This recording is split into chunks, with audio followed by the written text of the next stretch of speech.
where our General Secretary Randeep Singh Surjewala was here. And in terms of speaking out to the voters of Nagaland, all issues were definitely covered yesterday, and you could see from the crowd the response being extremely positive. However, a very distressing statement has been made as of yesterday, which forces us to respond today to such a statement by advisor Imkong Imchen to the government. This press conference is solely to address that statement of his. You see, Mr. Imchen does not have the credibility anymore to make a statement, considering the number of parties that he has moved, first of all. He was in INC a long time back, NPF, NDPP, BJP. He proves, in fact, I would say, that the candidate is a proxy BJP candidate and not an NDPP candidate by making such a desperate statement towards the fag end of the election campaign process. Habitual defectors make habitual liars. You see, the BJP loves rewriting history. It loves to change history. It loves to obfuscate history. It loves to turn around history to confuse voters. And the reason that the BJP is doing that, particularly in Nagaland right now, is because it is losing ground in front of the voters, which is apparent to anybody who is following voter behavior here or following social media. They want to do the same right now over here that they've been doing all across the country with fake news, with rewriting history, in order to try to change the mind of the voters to vote for who are planning to vote Congress today. They want to divert us from what is happening today against Christians across the country by the BJP and RSS. Facts which have been spoken about in the rally yesterday. We will not allow them to divert this attention. The reason we've called this press conference is because we will not allow this statement to stand. We would rather invite Mr. Imkong Imchen to talk about what is happening in Manipur, since he is a BJP leader, to ask him as to why has the Prime Minister not visited Manipur yet. Let us talk about what is happening today. The history of, he has also even talked about the same-sex union as being against Christianity, again raising that diversion. We have clarified, our General Secretary Randeep Singh Surjewala has clarified yesterday that the Congress has itself given Article 371A, which in itself will automatically ensure that nothing that is against Naga cultural and social and religious values will be imposed in Nagaland. I'll now invite our leader, Mr. Apak Jameen, to take forward our views on his statement. Well, I have my deepest appreciation as well as respect for Mr. Imkong L Imchen, since he was one of my colleagues earlier. But I think the statement which he has made is very unbecoming. Number one, because he has been the DCC president of Mokokchung for a very, very long time. And during his tenure as the president of the Congress party, he has never raised these issues. It is very understandable also and normal when one joins a new party, he becomes very enthusiastic and there is a compulsion of trying to make a statement to please the political party in whom he is taking shelter. I think that is very natural. But what we see today is something quite different. What is apparent today in the country is something which is very disturbing and which needs the involvement of every right-thinking citizen to make a very conscious decision to safeguard the interests of the people, to safeguard the Constitution, the democratic values of the Constitution, especially the secular values of the Constitution. I may say so that it is during Jawaharlal Nehru's time.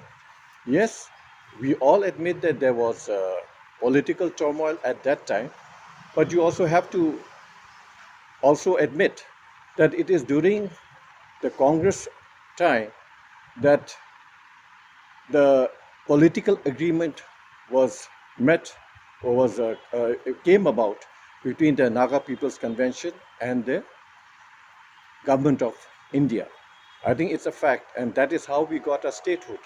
What we are enjoying today, what Imkong L Imchen is enjoying today as an MLA, erstwhile NDPP or NPF initially, and now MLA, is due to the gift, the political agreement that has come about, and the statehood that we have achieved. I think what we are having, relegating every blame on the past, I think that is not justifiable at all. What we are confronted today is the reality that all of us are facing. And may I add also, day after tomorrow is the polling. What I hear today is that they have had series of meeting of the MLAs with their concerning constituencies, and to a certain extent they have also discussed of having a free and fair election, but those voters who do not come to the polling booth, the council members are going to take over and cast a vote. I think that is definitely against the very tenet of democracy and the electoral process. I think that is something which the Election Commission should take a very serious note of. We need a free and fair election. We need the people to exercise their vote, to exercise their conscious vote. May I also add that the 60 members in the Nagaland Assembly, they have been legitimately elected by the electorates 1 year back. Rightly so. That doesn't mean that this vote today, the public is in obligation to vote for them, because they are not going to vote them in. They have already been elected for the next 4 years remaining. And today's election is not merely an election, but it is an election for survival and also to uphold the democratic values of this country. And with the strength and the foundation in which India exists, that is unity in diversity. I think this is the foundation which we need to protect. And I believe that right-thinking Nagas are very intelligent. The younger generation, they are very conversed with what the political situation is today. And I believe that they are going to vote and provide their conscious vote for a change and for the safeguard of this constitution and for the safeguard of the interest of our Naga people. I think we have already cleared the lies and the misleading statement of the BJP turncoats was trying to confuse the voters of Nagaland just on the eve of the elections. As he mentioned, everyone is worried and concerned.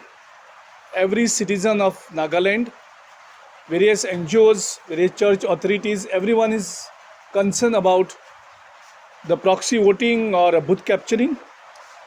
On behalf of people of Nagaland, we have already given in writing to the CEO 2 days back, and they have assured us that 50% of the booths will be webcasting will be done, and wherever webcasting is not done, there will be physical recording also will be done. Through your medium, we would like to appeal all the concerned citizens, all the vigilant citizens, various civil society groups, various NGOs, various church authorities. Let's be all vigilant to safeguard the democracy and the constitution. Every individual is given one vote and he has to produce his identity to vote. So unless all of us are vigilant on our booths, in our villages,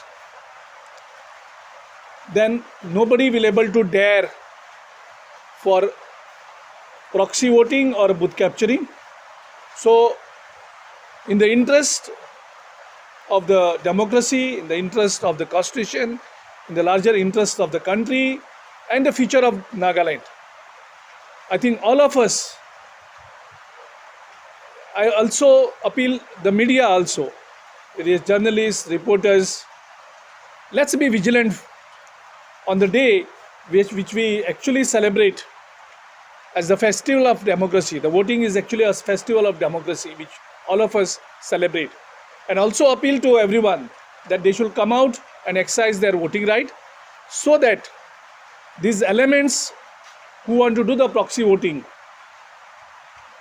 should not be successful. So at our end, as far as Nagaland Pradesh Congress Committee is concerned, we are taking utmost precautions and care to see that booth capturing and proxy voting does not happen. Election Commission has assured us that they will also take utmost care. Now only the role remains of the society as a whole, which includes all the media people also. So let's be very vigilant to avoid all these illegalities. Thank you.